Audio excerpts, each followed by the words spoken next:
Explica'm un conte.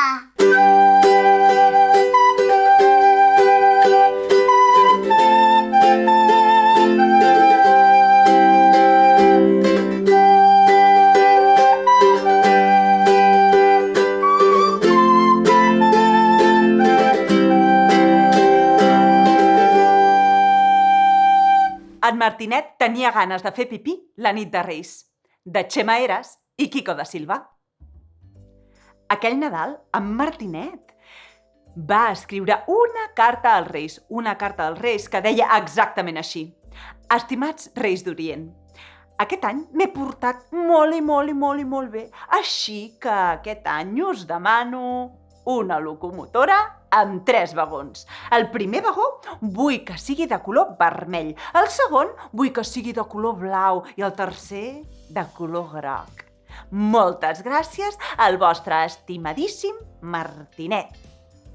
En Martinet estava obsessionat amb aquella locomotora amb 3 vagons, el primer de color vermell, el segon de color blau i el tercer de color groc.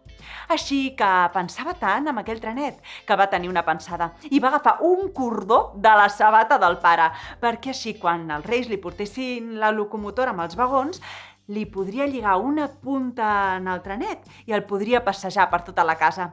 I imaginant-se això, anava amb el cordó a la mà cantant: En tren de Martinet, xu-xu, és a carrilet, xu-xu. En tren de Martinet, xu-xu, és a carrilet, xu-xu. Finalment, va arribar la nit de Reis.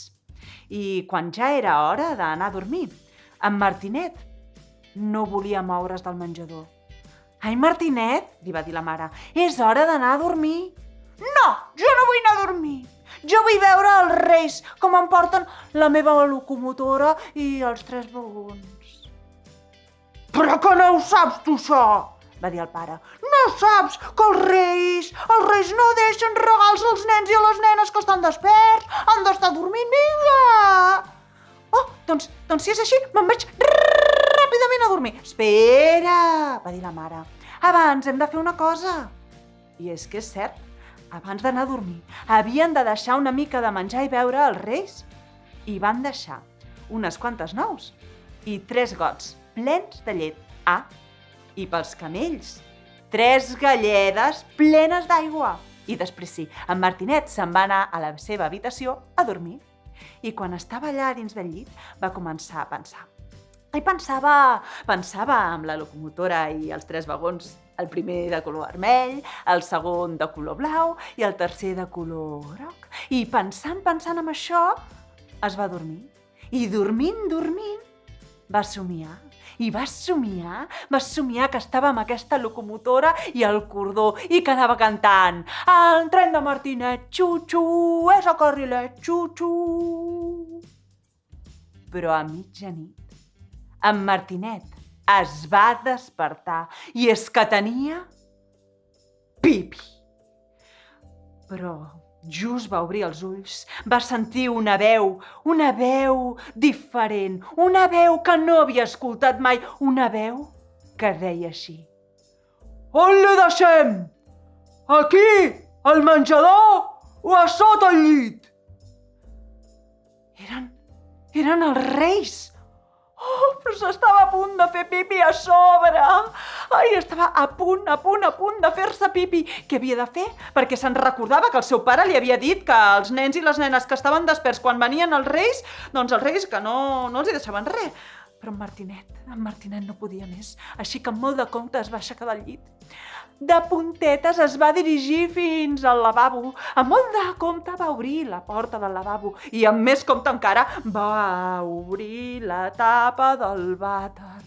Aleshores va fer pipi.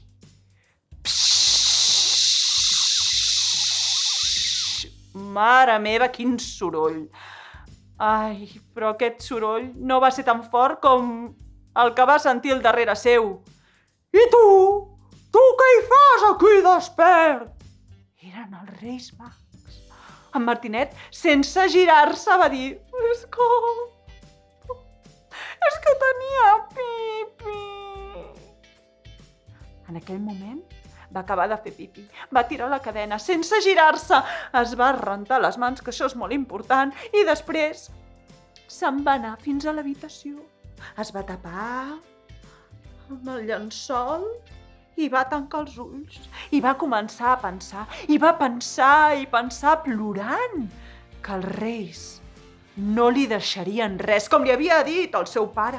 I pensant en això, es va dormir, i dormint, va somiar que els reis li deixaven una muntanya enorme de carbó negre. Amb els primers raigs de sol que van entrar per la finestra, en Martinet es va despertar. Molt ràpidament es va alçar i se'n va anar corrents fins a la cuina on havien deixat els gots, les galledes i les nous. I sabeu què? Allà no hi quedava res, ni una gota de llet, ni una gota d'aigua i només les closques de les nous. En Martinet sabia que havien vingut els reis i se'n va anar corrents al menjador, però allà no hi havia la locomotora enlloc.